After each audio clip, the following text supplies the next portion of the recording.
cold email marketing software. So a few guidelines for cold email marketing. First, you'll want to buy a domain specifically for cold emailing. Month number 1, don't email via this new domain. Domain age is a key factor in minimizing the chance of landing in spam email folders. Month number 2, launch an email warming up campaign to legitimize your domain in the eyes of spam filters. Finally, month 3, you can start cold emailing, but don't send more than 50 emails per day from this new domain. You can only cold email unsolicited marketing to B2B or business to business if you provide the business an option to unsubscribe from your emails. For email marketing individuals, you need consent per current spam laws.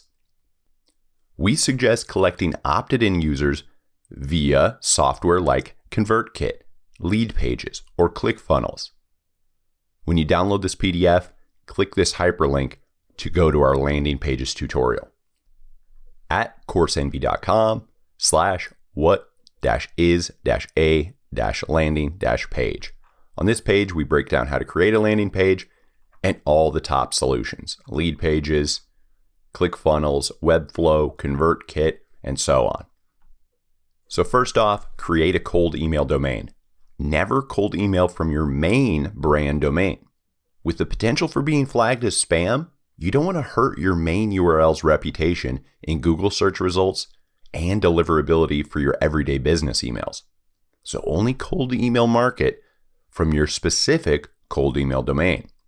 For example, our main domain is coursenvy.com, but our cold email domain is envyads.com. So it's similar, it includes our brand and includes what we do. Your cold email domain can be anything, but I like to be similar or pretty close to our main domain name. Month number 1, domain aging. So first, purchase your cold email domain and workspace. One requirement for cold email marketing is using Google Domains and Google Workspace. Google's default email records are exactly what you need to avoid spam filters. This includes the SPF, Sender Policy Framework, and DKIM, Domain Keys Identified Mail. Not all mail hosting services offer this, so using Google Workspace is required for cold email. So to do this, navigate to domains.google.com. So at domains.google.com, search for a cold email domain name similar to your main domain name, add that domain to your cart, then click the cart icon in the top right to check out. As you can see, we did Coursenvy ads, very similar. Add to cart. While checking out, make sure to toggle on this checkbox, Google Workspace. This enables that SPF and DKIM email records we need for optimal email deliverability from this URL. Plus, enabling this gives us the option to email and work via Gmail, a very user-friendly email interface. So scroll down. As you can see, we have Google Workspace checkbox. Here, input our name and our username for this cold email domain. So I selected info. So it'll be info@coursenvyads.com. One more thing to make sure to check mark here is that allow this account to manage domain settings. This is so I can set a redirect for the DNS. I'll show you in a second here. So complete your checkout. Once you pay for your domain and you're in this Google Workspace, click the DNS option in the left sidebar. Again, we're at domains.google.com. So this is that managing domains option. So under DNS, scroll down to the domain forward section. Under the domain forward section, click manage, then type in the main URL and select permanent redirect 301 for the redirect type. So for this example, our cold email domain, envyads.com, redirects to our main domain if someone types it into a browser. So they type in envyads.com, it will permanently redirect 301 to coursenvy.com. But I can email via envyads without worry of hurting coursenvy.com. Month number 2, warm up your domain. Warm up your cold email domain using our partner email warm-up service. This automatically raises your email sending reputation. So coursenvy.com/warmup. Once you create an account here, on this home screen of inboxes, click that Add Inbox button to warm up your email address. What we just created, info@envyads.com. This will legitimize your domain, increase email deliverability, and minimize the chance of landing in email spam folders. So once you add your email address, click the Settings option for this email. On the settings page for this email address, click the Edit Schedule link. In this Edit Schedule pop-up, here you can see the warm-up preferences. How many do you want to send per day? What do you want your reply rate to be?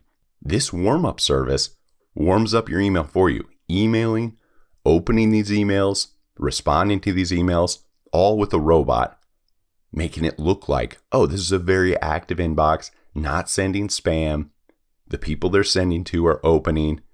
This is a great domain. So I leave it at the default. This warm-up service has it optimized. As you can see, it gives a suggested window, and all of their defaults are right down the middle. So like I said, we'll follow the suggested schedule for each field. Never send over the max emails to keep your inbox in good standing. Keep your future cold emails out of spam folders. That's what that means. So we keep this email warm-up software on indefinitely for the best cold email results.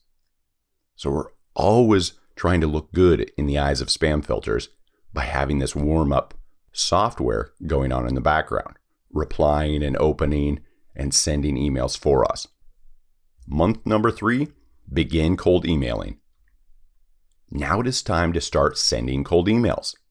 So sign up for HubSpot for free using this partner link, coursenvy.com/HubSpot. Again, use your new Google Workspace cold email address. For us, info@envyads.com. HubSpot is an all-in-one marketing software we use for cold email marketing, sales lead nurturing, and customer relationship management, or CRM. So first, connect your personal email. We've created our HubSpot account. Now we have to connect a personal email so you can track replies via HubSpot. This means simply logging into your new Google Workspace email account. So log into your HubSpot, click Settings in that top nav bar. In the left sidebar, click General. On the General page, click the Email tab. So on this Email Settings page, click that Connect Personal Email button.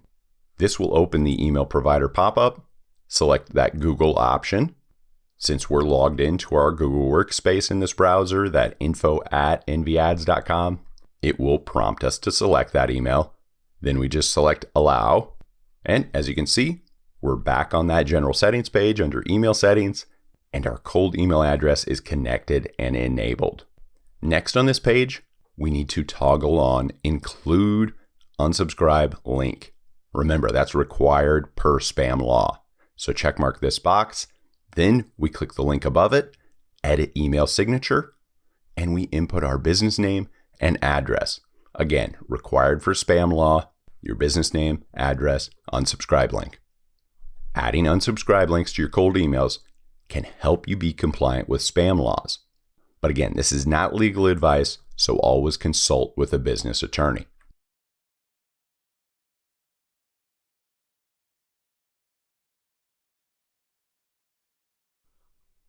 Next, we need to import contacts into our HubSpot account. So first, download a .csv file template from HubSpot. Again, when you download this PDF, you can click this link and download one of these templates. So navigate to your HubSpot contacts page. That's in the contacts menu and then contacts. On this contacts page in the top right corner, click the import button. Click the Start an Import button on this page. Select the File from Computer option. Select the One File option. Select the Multiple Objects option for how many objects you are importing. Then toggle on the Companies and Contacts for the objects you are importing. On this Upload Your Files, select a file page, upload your .csv template you've completed. On this mapping page, confirm the spreadsheet column mapping is correct. So the HubSpot property name, first name, your column header from the CSV, first name. So make sure it all matches. Finally, agree to the terms and click the Finish Import button.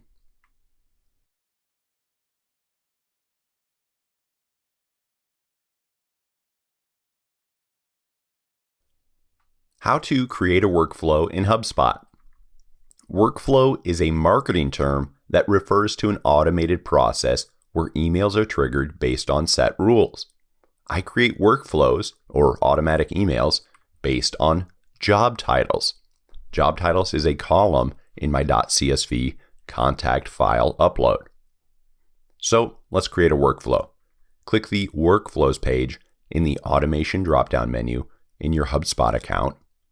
On this Workflows page, click the Create Workflow button in the top right corner. This will redirect you to your workflow creation page. At the top middle, you can name your workflow. Then in the top left, you'll start from scratch and select a contact-based workflow. So for your type of workflow, just select blank workflow. We're going to build this from scratch. So here's your workflow. This is a step-by-step action item. So you'll need to add actions to your workflow. So step 1, step 2, and so on. Step 1 is adding a trigger. A trigger is how contacts are automatically added to this workflow. So what action item happens or triggers to add a contact to this workflow? For us, as you can see in our .csv spreadsheet, job title is a column. So we know when a person has a job title of CTE, they should be added to the CTE workflow. So when I click that Add Triggers option, our first step of our workflow, I select job title. Trigger workflow when job title, a contact's job title, is equal to any. And then I type in the actual phrase from that column in my contact upload spreadsheet, which is capital CTE. And then I update that filter. So whenever a new contact is added, they're going to be automatically added to this workflow because their job title is equal to CTE. So when we upload a new contact.csv spreadsheet, if the job title column is equal to the word CTE, they will be automatically added to this email workflow. But this trigger can be anything. It could be based on name, company, upload date. Search through all these triggers and see what is right for your contact list. Now that we've set up our trigger, we need to add actions to this workflow. So I'll click that plus sign button below the trigger and below each action going forward and choose an action from this menu that pops up on the right sidebar. So as you can see, our contact enrollment trigger is job is equal to CTE. I clicked that plus button to add an action. In the right sidebar, choose an action menu. I select delay for a set amount of time. We like to set a time delay between emails so our sales emails don't all send on the same day. We want to space them out. So I've set 1 hour. After someone is added to this, in an hour, the first email will be sent. Save this action. Now our time delay action has been added to our workflow. So step 1, job title CTE. Step 2, delay for an hour. Then I click that plus sign, add an action below that. And this next action will be send email. So like I said, click that plus sign. We're adding a new action below these 2 workflow steps. And I select send email. This will be our next action. So since we've not created an email yet, in this send email menu in the right sidebar, click the create new email link. So first, name your email for internal reference. CTE number 1, we know this is our first email for job title CTE. Then complete your email content, your from name, your from address, your subject line, and then the body of your email. So a pro tip here, question in your intro email. Our highest response email number 1 is a question. You aren't selling anything, rather asking a simple question. Once a person replies to an email, they're much more likely to reply to your follow-up email, starting a conversation with them and slowly warming them up to a sale of your product or service. So for our example, hi, first name, who manages CTE at company name, ? So if it's them, they'll reply, "Oh, it's me." Or if it's not them, they'll CC intro you to the correct person. Make this first email so easy for them to reply to. Don't stuff it with thousands of words. One sentence only. So pro tip number 2 is email personalization. This is the second most important part of cold emailing. People love their name. So use it. So since this is an automated bulk email, we're not typing in everybody's name. Rather, HubSpot is pulling their first name from that spreadsheet upload you created. So we had the first name column. So I click that personalize option.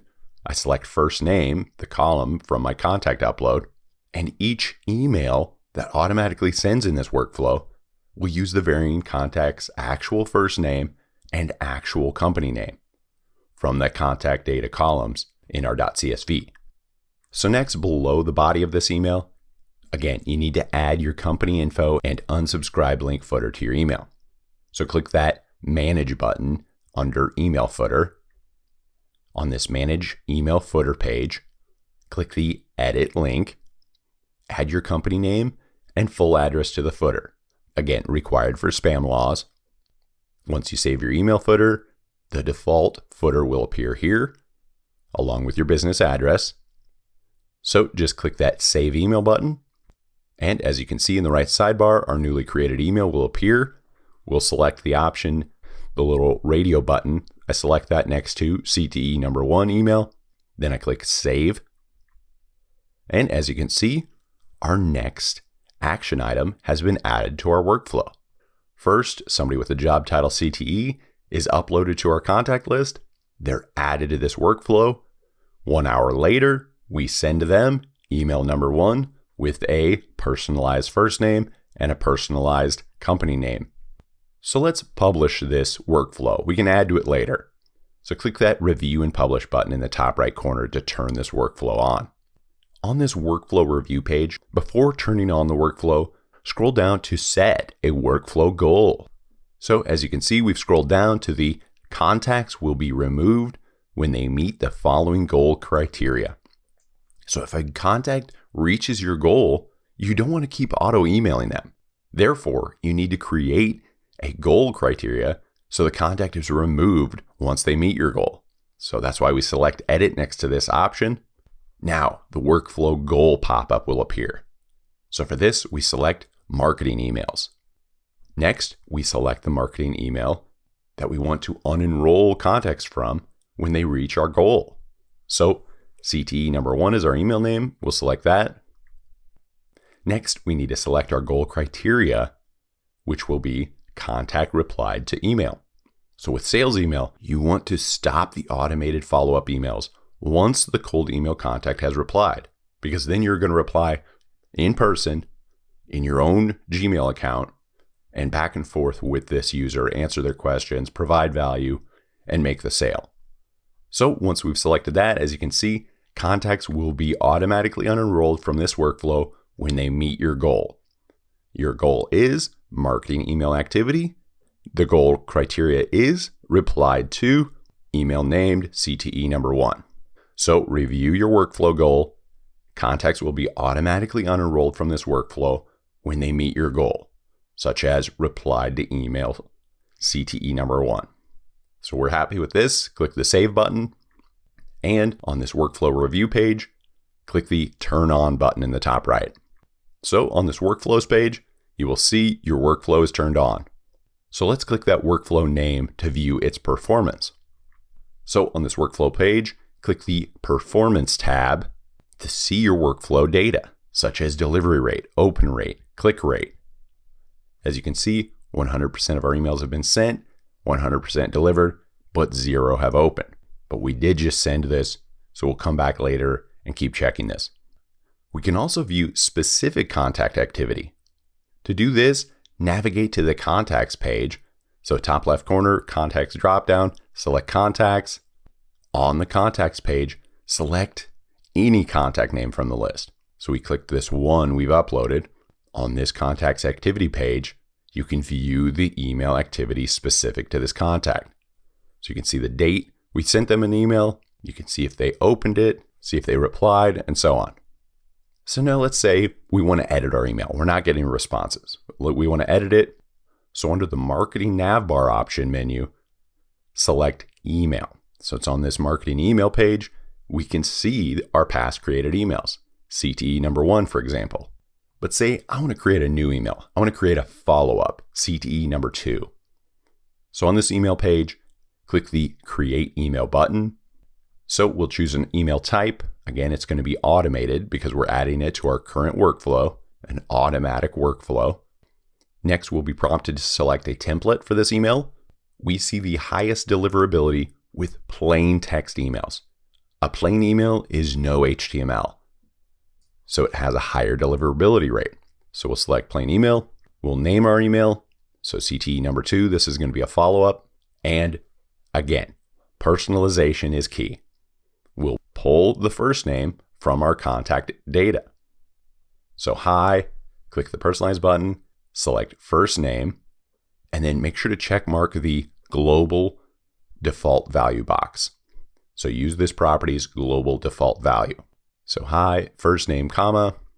For follow-up emails, a great follow-up email for leads that haven't replied to our first email is simply, I am sure you're busy, just bumping this to the top of your inbox. Thank you. People do get busy. Sometimes they forget. So this is a nice little way to bump it back to the top of their inbox, literally. Next, click this settings tab on this email creation page.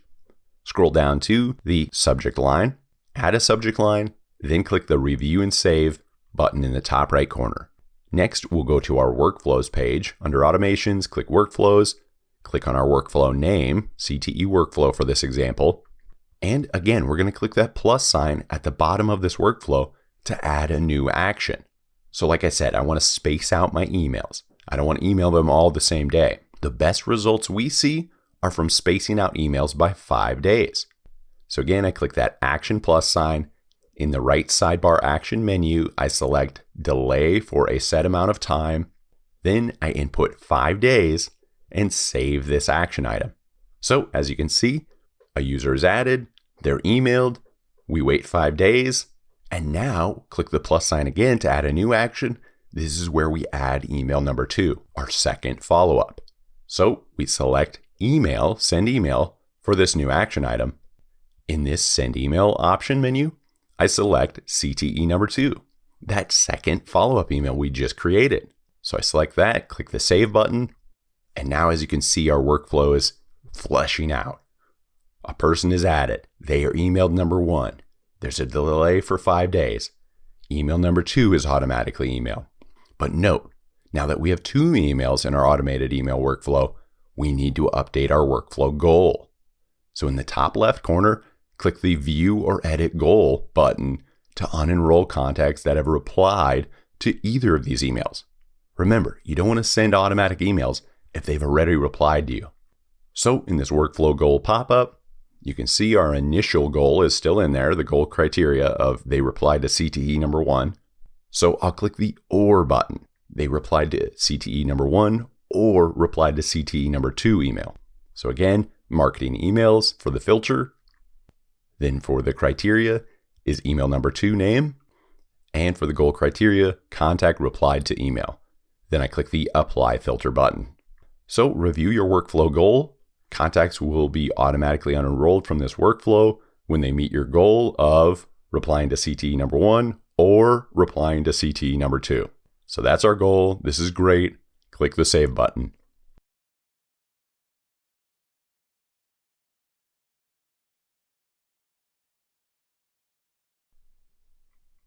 Now let's walk through a HubSpot example from start to finish. So step number 1, format your spreadsheet using HubSpot's templates. Remember, only upload/send 50 emails max per day. So download that formatted .csv file from this link. As you can see, our common layout is first name column, last name column, email address column, company name column, job title column, and then company domain name column. So make sure to include your workflow trigger as a column. Remember, the workflow trigger is what auto adds a contact to that workflow. For my workflow, the trigger was contact's job title equals CTE. Step number 2, navigate to your HubSpot's contact page.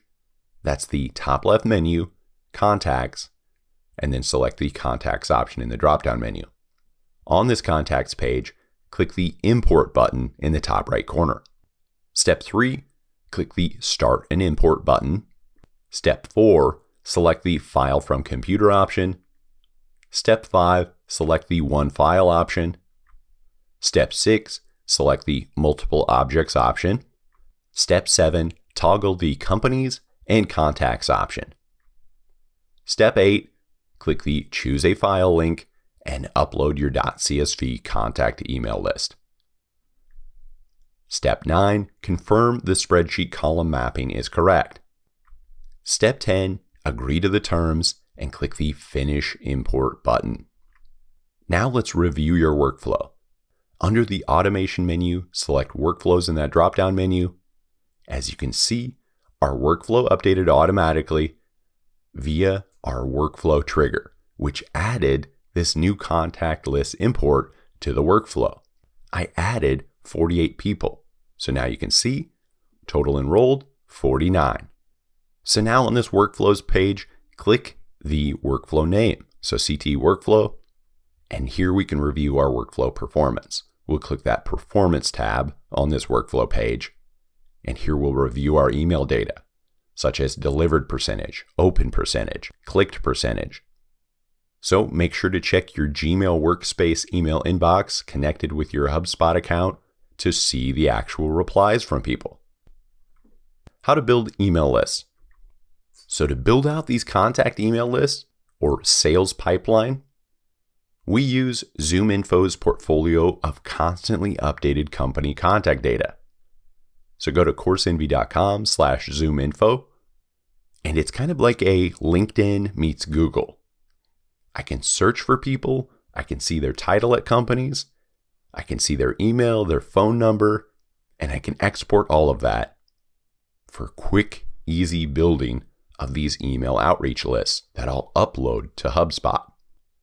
Now, our team at Coursenvy will also create these email lead lists for you, as well as manage any of your marketing campaigns, whether that's Google ads, YouTube ads, Facebook ads.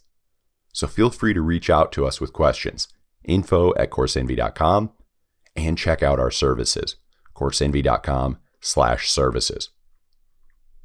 How to write cold emails. So like we mentioned to you, opening with email number 1 being a question is our highest response rate. Then email number 2, following up, saying, hey, bumping this to the top of your inbox. I know you're busy. It's as simple as that. But if you want to get more detailed, add more personalization, there's a lot of great templates out there.